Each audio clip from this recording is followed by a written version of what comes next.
Dans cette vidéo, on va voir comment ajouter des écouteurs d'événements à un programme. Pour qu'une application soit interactive, il faut créer une interface. C'est-à-dire qu'il faut ajouter des écouteurs d'événements aux différents composants qu'il y a dans notre fenêtre. Donc on va reprendre le programme précédent que l'on a vu dans le dossier Swing, et ensuite on va ajouter des écouteurs à nos différents composants. Alors pour ajouter des écouteurs à des composants du type bouton ou champ de texte, on utilise la classe ActionListener. Pour écouter la souris, on va utiliser la classe MouseListener. Et pour écouter le clavier, on va utiliser la classe KeyListener. On ouvre maintenant le logiciel Eclipse. Donc on retrouve évidemment nos projets qu'on a déjà réalisés. On a besoin ici du projet Swing puisqu'on va réutiliser les classes qui ont été créées dans ce projet. Donc on va créer un nouveau projet. Donc ici Java Project. On va l'appeler 15 Listener.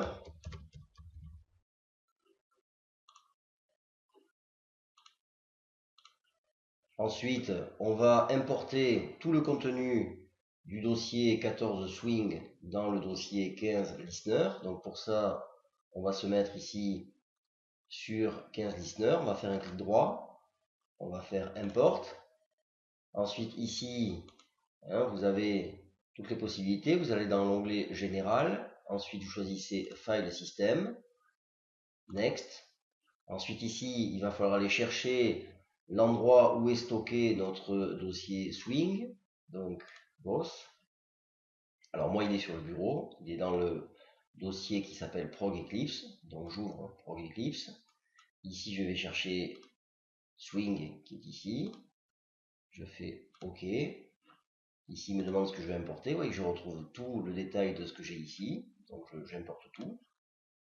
Et je vais l'importer dans le dossier qui s'appelle 15 Listener. Donc, Finish. Alors, oui. Et donc, je constate ici que j'ai récupéré tout le contenu de ce dossier. Donc, je peux fermer le dossier Swing dont je n'ai plus besoin. Donc, Close Project. Voilà, et ici, de façon à ne pas mélanger, si j'ai besoin d'utiliser simultanément ces deux projets, je vais renommer ces trois fichiers comme on fait d'habitude. Donc celui-là, je vais le renommer en faisant refactor rename. Je vais l'appeler principal 15.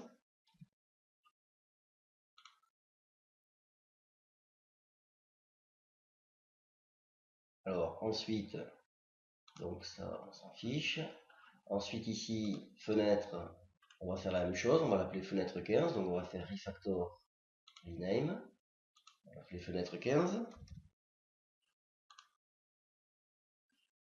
Et enfin, conteneur fenêtre, on va faire pareil, donc refactor rename, conteneur fenêtre 15. Alors vous voyez ici, dans ma classe principale, fenêtre a été renommée en fenêtre 15 ici, puisque j'ai changé également le nom de ce dossier, donc je retrouve tout ici. Voilà, j'ai ici également conteneur fenêtre 15. Et donc dans le conteneur fenêtre 15, ici, voilà, tout a été également changé comme il faut. Donc je peux lancer mon programme pour voir si ça fonctionne. Voilà, donc je retrouve bien ce que j'avais créé lors de la vidéo précédente dans le projet Swing, c'est-à-dire que j'ai un texte statique avec marqué dessus texte de l'étiquette, j'ai ici un bouton qui ne sert à rien, j'ai ici un champ de texte qui est un texte dynamique, c'est-à-dire je peux écrire des choses dedans si j'ai envie, les effacer, changer, etc. Et j'ai ici une image. On va commencer par créer une interface pour le bouton. Alors pour cela, on va dans le fichier conteneur fenêtre. Et donc ici, on va rajouter pour notre interface. Alors pour rajouter une interface, on rajoute l'instruction implements. Donc implements, et ça s'appelle action listener. Donc ici, je dois importer la classe action listener, comme ceci. Et alors ici, j'ai un soulignement rouge. Si je regarde ce qui se passe, on me dit, alors Ça, c'est pas très important, hein. La première instruction, on s'en fiche complètement. Par contre, ici, voilà, on nous demande d'implémenter la méthode héritée pour action listener. C'est-à-dire que je dois absolument redéfinir une méthode action listener pour dire ce qu'on va faire lorsqu'il y a une action sur le bouton. Donc pour ça, je clique sur Add an Implemented Method, comme ceci, et ça me crée ici une méthode. Alors comme c'est une méthode qui est redéfinie et qui est héritée de la classe action listener, eh bien vous avez le mot au-dessus, override, qui nous rappelle que c'est une méthode héritée, qu'on va redéfinir. Donc ici, j'enlève ça, ce commentaire. En général, l'événement, nous on l'appelle E, comme événement. Donc c'est l'événement qu'on va récupérer ici, et quand on va le détecter, cet événement, c'est-à-dire le clic sur le bouton, on va déclencher une action spécifique. Donc ici, ce qu'on va faire, c'est qu'avant d'utiliser ce bouton, il va falloir évidemment, cette action listener, l'ajouter à notre bouton pour dire, ben voilà, c'est ce bouton-là qui va réagir. Donc ici, on va rajouter une ligne en mettant 10.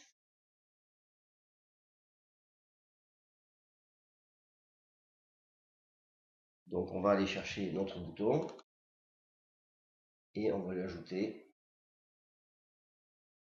Add Action Listener. Et donc il faut rajouter ici 10 qui correspond à notre conteneur fenêtre. Voilà, ceci étant fait, donc je rappelle ce qu'on a fait. On a commencé par ici demander à notre panneau d'implémenter la classe Action Listener, c'est-à-dire on lui a rajouté un écouteur d'événements qui s'appelle Action Listener pour que ces composants puissent écouter les événements extérieurs. Donc ici ensuite on a mis cette Action Listener sur notre bouton pour que ce bouton puisse réagir aux actions utilisateurs. Et maintenant on va implémenter la méthode ActionPerform qui va dire ce qu'il faut faire quand il y a un clic sur le bouton. Donc ici, ce qu'on va mettre, c'est if, donc i c'est notre événement, point getSource, c'est-à-dire que finalement, d'où vient cet événement, donc égal 10 point bouton. Donc si le clic a été fait sur le bouton, hein, il pourrait être ailleurs, il pourrait être sur la zone de texte, comme on va le voir ultérieurement, et bien si dans ce cas-là, donc l'événement vient du bouton, alors qu'est-ce qu'on doit faire? On va demander par exemple d'écrire sur l'étiquette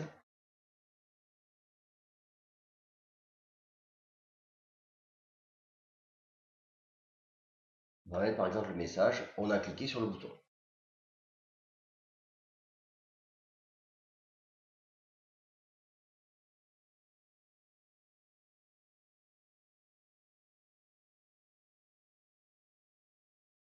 Voilà, donc on va tester maintenant. Donc je lance le programme. Je constate qu'ici rien n'a changé pour l'instant. Je clique sur mon bouton et je constate que dans mon label, ici en haut, le texte a changé et il y a marqué on a cliqué sur le bouton. Donc vous voyez qu'on a bien une réaction suite au clic du bouton. En évidemment, si je rappuie, il ne se passe plus rien puisque c'est le même message qui va s'afficher à chaque fois. De la même façon, on peut rajouter un écouteur d'événements à notre champ de texte. Donc on va faire exactement pareil que pour le bouton, c'est-à-dire qu'on va ajouter un action listener pour commencer. Donc ici, this, champ texte, add action listener, et comme tout à l'heure, this. Voilà, donc ça permet au champ de texte d'écouter les événements et de réagir à une action sur lui. Alors cette action sur le champ de texte va s'effectuer par le biais de la touche entrée. Donc ici, maintenant il faut implémenter la méthode ActionPerform pour qu'elle réagisse à une action sur le champ de texte. Donc si c'est le bouton, on va faire ça. Else, if i.getSource égal this champ texte, accolade. Alors qu'est-ce qu'on va faire cette fois-ci? Par exemple, on va demander au label étiquette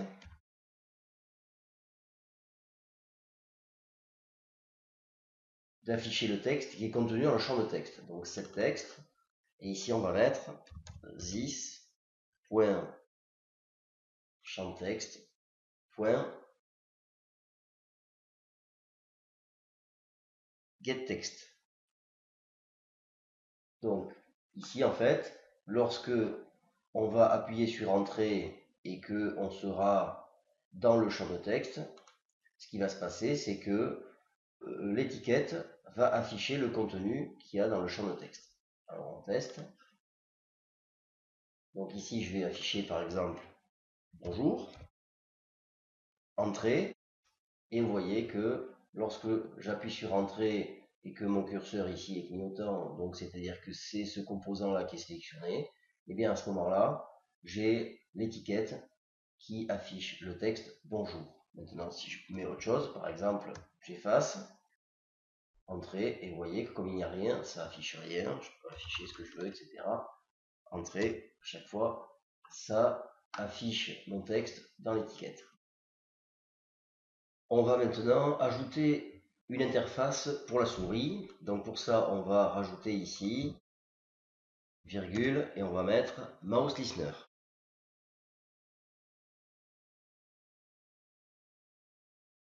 Il faut ensuite évidemment importer la classe mouse listener dans notre projet, comme ceci. Comme tout à l'heure, vous voyez ici, on a un souligné en rouge qui vient du fait qu'il va falloir rajouter les méthodes héritées de mouse listener pour les redéfinir. Donc j'appuie sur add an implemented methods.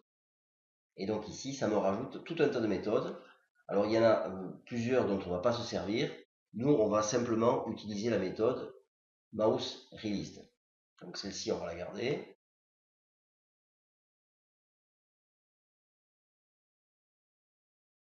On va la récupérer un petit peu plus haut.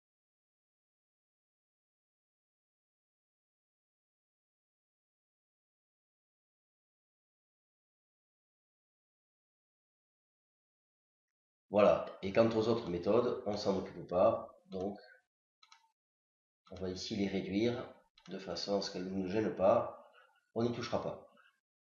Alors, comme précédemment, il faut d'abord dire quel est le composant qui va réagir à la souris. Alors, pour nous, ce sera notre panneau, donc c'est-à-dire notre conteneur. Par conséquent, dans ici, propriété conteneur, on va rajouter this,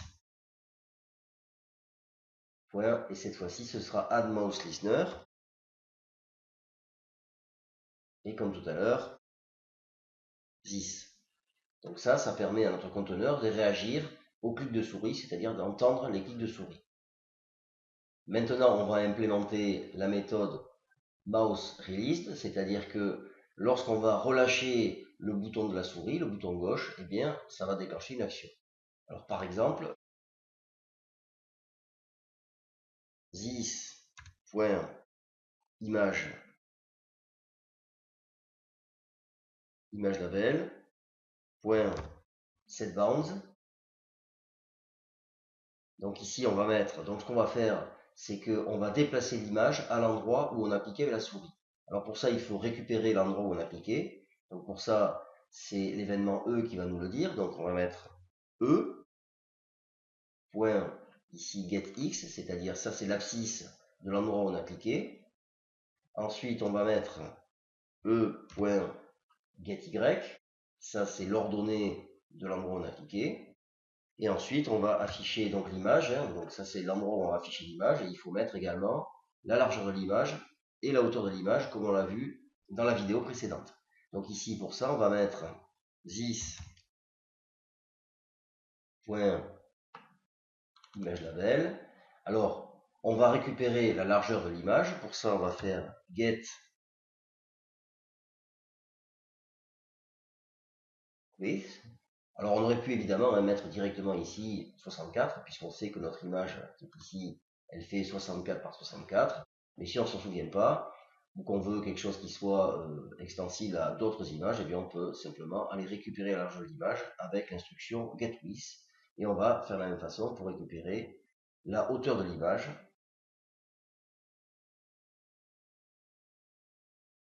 This. Point image label. Point, et cette fois-ci get height, la hauteur. Voilà. Et ensuite, on va rajouter une autre instruction, c'est-à-dire on va demander à l'étiquette d'afficher les coordonnées de la souris. Donc pour ça, on va mettre this.étiquette,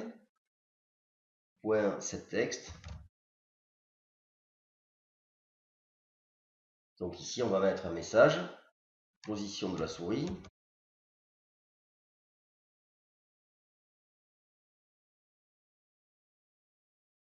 plus on va récupérer donc la position de la souris, donc l'abscisse de la souris d'abord, donc i.getX.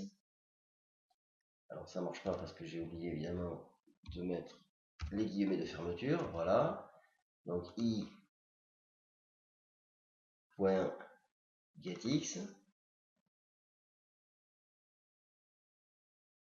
virgule,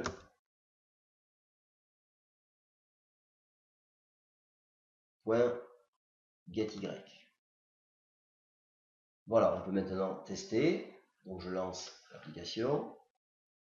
Toujours pareil, si je clique ici, je constate que mon image s'est déplacée à l'endroit où j'ai cliqué, évidemment, à l'endroit où j'ai cliqué, c'est le point en haut à gauche de l'image. Et ici, ça m'affiche la position de l'endroit où j'ai cliqué, c'est-à-dire 313, 93. Vous voyez, je peux faire différentes choses. Voilà, comme ceci. Il nous reste à voir comment faire réagir une application lors de l'appui sur des touches du clavier. Donc pour ça, on va rajouter ici KeyListener.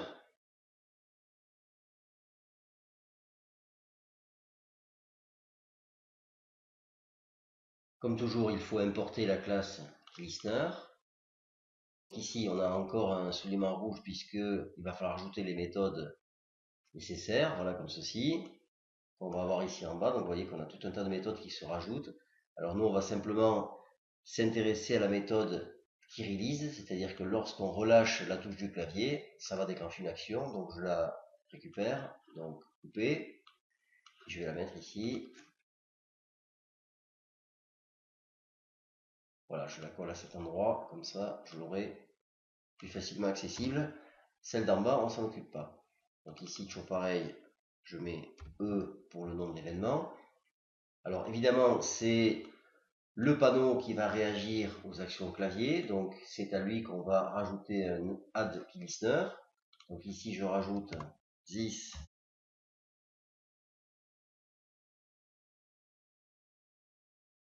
.add KeyListener, et comme précédemment, this. Donc ça, c'est ce qui va permettre à notre conteneur d'écouter les touches du clavier. Et donc, il va falloir maintenant implémenter la méthode KeyReleased pour savoir ce qu'on veut faire lorsqu'il y a des appuis de touches de clavier, quelles touches écouter et quoi faire lorsque on appuie sur ces touches. Donc pour ça, on va faire comme pour les autres méthodes, c'est-à-dire que il va falloir d'abord dire si telle touche est appuyée, faire telle chose, etc. etc. Donc if i point, donc on récupère le code de la touche, c'est-à-dire getIcode. Alors par exemple, on va prendre la flèche vers le haut, hein, pour faire le mouvement vers le haut. Donc celle-ci c'est KeyEvent.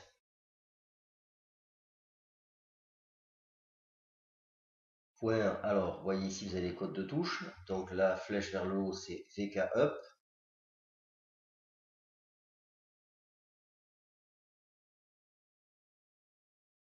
Touche vers le haut. Accolade. Et donc on va demander, dans ce cas-là, on va faire monter l'image de, par exemple, de 10. Donc pour ça on va mettre 10. Point image label. Point setBounds. Donc ici on va mettre 10. Point image label. Point getX.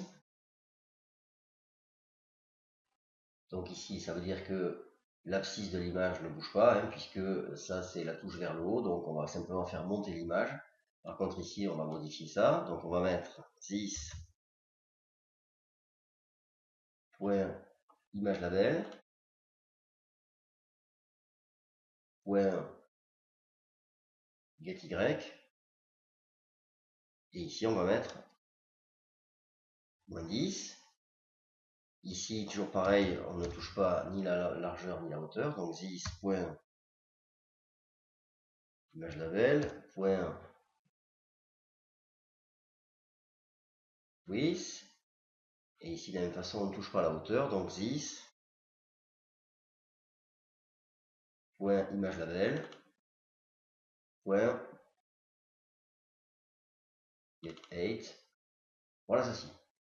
Alors on pourrait essayer de lancer ça pour voir ce que ça donne. Donc je lance,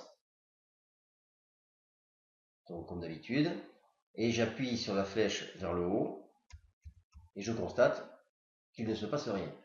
Alors pourquoi est-ce qu'il ne se passe rien? Tout simplement parce que c'est un problème de focus. C'est-à-dire que autant le clic de souris va toujours être actif, autant l'appui sur un bouton va tout le temps marcher, autant ici, pour que l'écouteur de panneau fonctionne, il va falloir lui donner le focus, c'est-à-dire lui donner l'oreille prioritaire entre guillemets. Donc pour ça, il va falloir ajouter des instructions au début. Donc on va mettre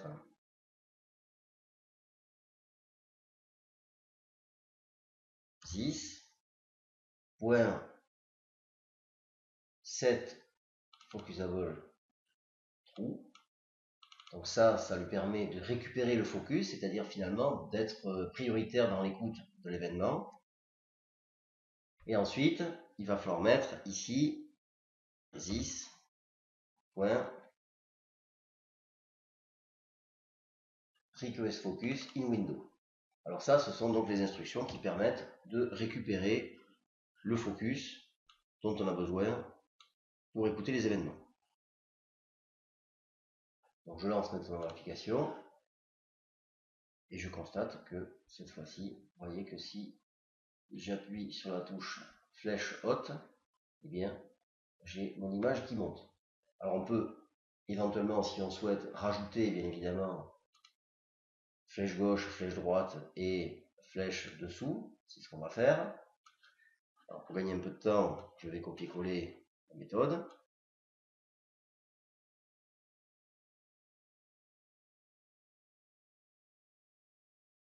Donc ici, VK up, c'est la flèche qui monte. Donc on demande à l'image de monter de 10 pixels. Ici, VK down, c'est la flèche qui descend. Par conséquent, je demande à l'image de descendre de 10. VK left, c'est la touche flèche vers la gauche. Je déplace mon image de 10 vers la gauche. Et ici, VK right, c'est la touche flèche droite. Et donc, je décale mon image de 10 vers la droite. Je lance mon application. Et je constate que je peux déplacer mon image dans tous les sens. Ça peut être intéressant dans le cadre d'un jeu. Maintenant, si j'appuie sur le bouton ici appuyé et que j'essaye de nouveau de bouger l'image, eh bien je constate que ça ne marche pas. Ce qui se passe, c'est que lorsque j'ai appuyé sur le bouton ici, eh bien le bouton il a récupéré ce fameux focus. Donc du coup, eh bien mon panneau a perdu le focus. Donc il faut que je m'assure, lorsque j'ai appuyé sur un bouton, de rendre le focus à mon panneau de façon à ce qu'il garde cette écoute possible. Donc pour ça, il va falloir que je rajoute dans mon action perform du bouton, c'est-à-dire ici, que je rajoute ici enfin, de rendre le focus à mon conteneur. Donc this request focus in window. Et donc à ce moment-là, si je réessaye, donc ici je peux bouger mon image, pas de problème. J'appuie sur mon bouton, je réessaye de bouger l'image et vous voyez que ça marche toujours puisque effectivement j'ai rendu le focus à la partie ici du conteneur. Donc je peux entendre les événements clavier du conteneur et donc faire mon action sur mon image. Voilà, ceci termine cette partie sur les listeners. On y reviendra un petit peu plus tard, mais déjà on a de quoi faire, en particulier si on veut faire un jeu.